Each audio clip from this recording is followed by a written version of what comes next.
किती जवळचं नातं आहे त्या आईचं आणि लेकराचं, किती जवळचं. जन्म दिला आईने मला, उपकार हा मोठा झाला. जन्म दिला आईने मला,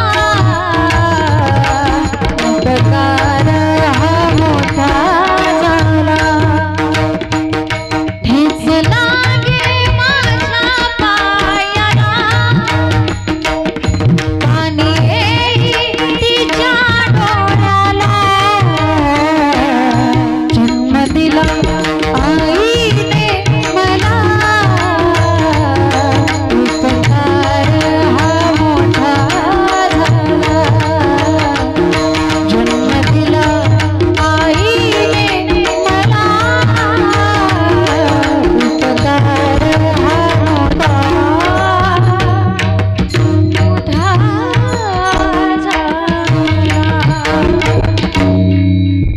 काही जवळचं नातं आहे त्या आईचं आणि लेकराचं. म्हणून मी नेहमी सांगते, आईच्या प्रेमाची सर दुसऱ्या कुठल्याच नात्याला येऊ शकत नाही बरं का, कुठल्याच नात्याला येऊ शकत नाही. एक जण माझ्याकडे आले आणि मला म्हटले, ताई आईच्या आणि बायकोच्या प्रेमामध्ये काहीच फरक नसतो. म्हटलं, ते म्हणले आईच्या आणि बायकोच्या प्रेमामध्ये काही फरक नसतो. त्यावेळेस मी त्यांना म्हटलं कसं काय.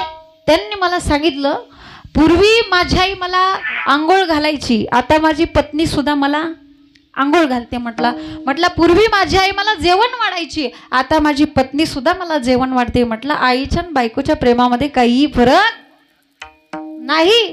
त्यावेळेस मी त्यांना म्हटलं, ज्या वेळेस तुम्ही लहान होता, लहान असताना तुमच्या आईने तुमची टाळू भरली आणि तुमच्या डोक्यावरती केस आले, केस. पण ज्या वेळेस तुमच्या बायकोने तुमच्या टाळूवरून हात फिरवला, त्यावेळेस आलेली केस गेली. वाटल्यास चेक करून बघा, आहे की नाही. म्हणून आईच्या नात्याची सर दुसऱ्या कुठल्याच नात्याला येऊ शकत नाही, कारण निरपेक्ष प्रेम करते ती आई आहे. अशी केवळ एकच जाती म्हणजे एकच नातं आहे. महाराज अभंगाच्या द्वितीय चरणात सांगतात, ऐसी कळवळ्याची जाती करी लाभावी न प्रीती. लाभावी न प्रीती म्हणजे कोणताही लोभ न ठेवता निरपेक्ष प्रेम करणारी एकच जाती म्हणजे नातं आहे, ती म्हणजे आईचं नातं आहे. लक्षात ठेवा, कुठल्याही आईवडिलाची आपल्या लेकराकडून कोणती अपेक्षा नसते, कोणताही स्वार्थ नसतो. अपेक्षा फक्त एकच असते, माझ्या लेकराने खूप मोठं व्हावं, अधिकारी बनावं, उच्च पदावरती जावं. आणि म्हणून करी लाभावी न प्रीती असं एवढंच एक नातं आहे. आई झाल्याशिवाय आईचं अंतःकरण कळत नाही, त्यासाठी आईच व्हावं लागतं. लक्षात ठेवा, एक महाभारतातला प्रसंग आहे, ज्या वेळेस अभिमन्यूचं प्रेत त्या रणांगणावरती पडलेलं आहे आणि अभिमन्यूचं प्रेत पाहिल्यानंतर सुभद्रा आली, पळतच आली, धरलं त्याला आपल्या मांडीवरती घेतलं, आपल्या साडीच्या पदराने त्याचा चेहरा पुसतीये, त्याच्या शरीरामध्ये रुतलेली ती दगडं काढतीये, रडतीये आणि रडत असताना ते आपल्या मुलाचं गुणगान गातीये. माझ्या पुत्रासारखा, माझ्या मुलासारखा मुलगाच नाही माझा अभिमन्यू, माझा मुलगा मला आता ह्या डोळ्यांना पाहायला मिळणार नाही. कुठे माझा अभिमन्यू, वेड्यासारखं रडतीये. अर्जुनाला म्हणते, अहो बघा ना आपलं बाळ, आपल्या बाळाला वीर मरण आलं, कुठे माझा अभिमन्यू, मला माझा अभिमन्यू हवाय. वेड्यासारखं रडतीये. आई शेवटी ती. आणि त्या ठिकाणी भगवान श्रीकृष्ण परमात्मा येतात. आता अशा वेळेला त्याला यावं लागतं, निर्वाणी गोविंद असे मागे पुढे काहीच साकडे पडवणे दी. भगवान श्रीकृष्ण परमात्मा त्या ठिकाणी आले. आणि तुम्हाला माहिती असेल की भगवान श्रीकृष्ण म्हणजे सुभद्रेचे कोण आहेत, सख्खे भाऊ आहेत. आणि सुभद्रा ही भगवान श्रीकृष्ण परमात्म्याची सख्खी बहीण आहे. भावाकडे पाहिलं आणि आणखी रडू फुटलं, कृष्णा मला माझा अभिमन्यू दे ना, कृष्णा कृष्णा मला माझा अभिमन्यू हवाय. आता असं रडायला लागल्यानंतर मात्र भगवान श्रीकृष्णाने सुभद्रा मातेची समजूत घातली, अगं सुभद्रे, अगं तुला माहिती का तू कोण आहे, अगं तुझ्या डोळ्यामध्ये पाणी शोभत नाही, सुभद्रे डोळ्यातलं पाणी पुस, तुला माहिती आहे तू कोण आहे. सुभद्रेने विचारलं, देवा कोण आहे. त्यावेळेस मग भगवान परमात्माने सांगायला सुरुवात केली, अगं सुभद्रे, अगं पंडू राजासारख्या महान पराक्रमी राजाची तू सून आहेस. ती म्हटली बर. अगं एवढंच नाही सुभद्रे, हस्तिनापुराची होणारी तू राणी आहेस. म्हटली बर. अगं एवढंच नाही, अर्जुनासारख्या धनुर्धाऱ्याची तू पत्नी आहेस. म्हटली बर. अगं एवढंच नाही सुभद्रे, कर्तुम अकर्तुम अन्यथा कर्तुम शक्ती ज्याच्याकडे अशा अखिल कोट ब्रह्मांड नायक भगवान श्रीकृष्ण परमात्म्याची तू सख्खी बहीण आहेस. डोळ्यातलं पाणी पुस, तुझ्या डोळ्यामध्ये हे पाणी शोभत नाही सुभद्रे. आता असं म्हटल्यानंतर मात्र सुभद्रेला जरा थोडंसं हसू आलं, पण पुन्हा प्रेताकडे पाहिलं आणि रडू फुटलं. आणि सुभद्रा भगवान श्रीकृष्णांना म्हणायला लागली, कृष्णा रे तुला काय वाटतं रे? तुला वाटतं का की मला नात्यांची ओळख नाही? तुला वाटतं का की मला नाती माहीत नाहीत? अरे नाती पाठ आहेत माझी. पण आता या क्षणी ऐक, आता या क्षणी मी पंडूराजासारख्या महान पराक्रमी राजाची सून म्हणून नाही रडत देवा. आता या क्षणी मी हस्तिनापुराची होणारी राणी म्हणून नाही रडत देवा. आता या क्षणी मी अर्जुनासारख्या धनुर्धाऱ्याची पत्नी म्हणून नाही रडत देवा. आता या क्षणी मी अखिल कोट ब्रह्मांड नायक भगवान श्रीकृष्ण परमात्म्याची सख्खी बहीण म्हणून नाही रडत देवा. आता या क्षणी मी अभिमन्यूची माय म्हणून रडतीये देवा. अरे तुला या जन्मात नाही कळायचं रे, आईचं लेकराचं नातं काय असतं.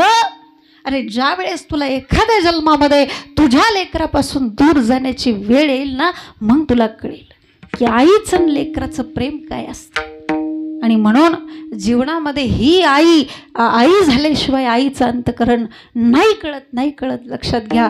मग ती आई नेमकं करते काय हा प्रश्न विचारण्यासारखा नाही, पण तरी तुकोबा या अभंगाच्या 3ऱ्या चरणात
लेकुराचे हित वाहे माऊलीचे चित्त, ऐसी कळवळ्याची जाती करी लाभावी न प्रीती.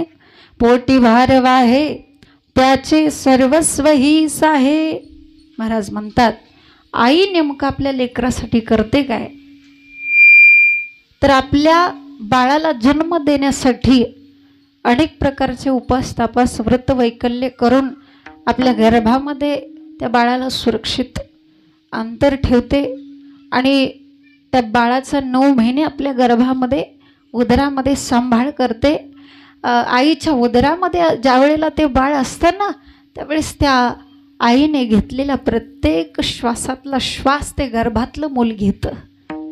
आईने खाल्लेल्या प्रत्येक घासातला घास ते गर्भातलं मूल खातं. आणि 9 महिने 9 दिवस झाल्यानंतर नाळ तुटतो, बाळ जन्माला येतं, बाळ जगामध्ये येतं. मला सांगा, ज्या वेळेस ते बाळ या जगामध्ये येतं त्यावेळेस आमच्या माता भगिनी काय करतात, त्याची टाळू भरतात, त्याला नावधू घालतात, त्याला एका कोरड्या बाळुत्यामध्ये गुंडाळतात. बरोबर ना? मला कधी कधी प्रश्न पडतो, या जुन्या म्हातारा नाही राहिला तर बाळुती आणायची कुठून? मेडिकलमधून विकत आणावी लागतील, आहे की नाही? ते बाळुत्यामध्येच गुंडाळलं जातं त्या लेकराला. मग मला सांगा, ज्यावेळेस ते बाळ या जगामध्ये येतं त्यावेळेस त्या लेकराला या जगातलं कुठलं तरी अन्न चालतं का? कुठलं असू द्या, श्रीखंड चालतो का, बासुंदी, गुलाबजाम, काहीच चालत नाही, आहे की नाही? आणि ज्या वेळेस त्या लेकराला भूक लागते त्यावेळेस काय करते आई काय करते, त्या लेकराला स्वतःच्या उराशी कवटाळते आणि सर्वांगातलं दूध त्याला पाजते. आणि मी तुम्हाला सांगेल, ज्या वेळेस रक्ताचे 2 थेंब थेंब खर्च होतात ना, त्यावेळेस दुधाचा कुठंतरी एक थेंब तयार होतो. ज्या आईने आपल्याला रक्ताचं दूध करून पाजलेलं आहे महाराज, त्या आईचे उपकार आपल्याला जीवनात कधीच फेडता येत नाही. मला असं तुम्हाला विचारायचं आहे की तुम्ही तुमच्या आईला किती करोडो रुपये दिल्यानंतर तुमच्या आईने पाजलेल्या दुधाची किंमत होईल? किती करोडो रुपये दिल्यानंतर?